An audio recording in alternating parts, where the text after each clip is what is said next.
The Bengals outlasted the Broncos in overtime to keep their season alive the same week that they were blessed to get Orlando Brown Jr. back at left tackle. And in this video, I'll explain why this was the best game of Brown's entire career.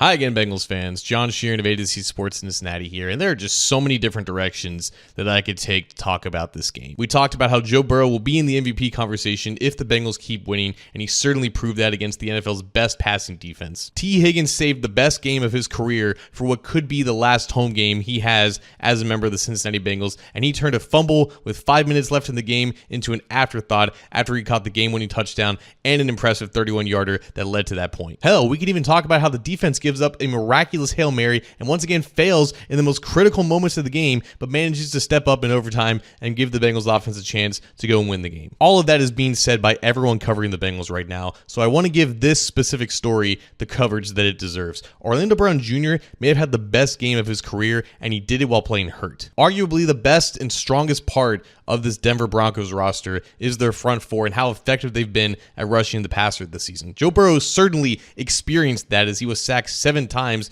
mostly from the interior part of that Broncos front four. And the catalyst of that group is the team leader in sacks in Nik Bonitto, who normally goes up against left tackles for the offensive line. He's got nearly 12 sacks this year. He's been a pressure fiend. He's quietly having a dark horse defensive player of the year type of season. And Orlando Brown Jr., whenever he faced up against Bonitto, shut him out. In total, Brown had 59 opportunities to give up any sort of pressure hit or sack, and he gave up nothing. He pitched a complete clean sheet. Only 4 other times in Orlando Brown Jr.'s career did he have more snaps and pass protection, and he gave up something in each of those games. This is not the first perfect game of his career, but it is by far the longest, and he did it on a broken knee. Of course, I should be more specific here. Brown told reporters after the game that his fibula, which is fused with his tibia, is broken in 2 spots. And if that sounds bizarre, it's because it is, and the only reason why they are fused together is because he grew up so quickly as a child on his way to being 6'8". Brown suffered this injury all the way back in week 7 against the Cleveland Browns. He tried playing through it against the Eagles a week later,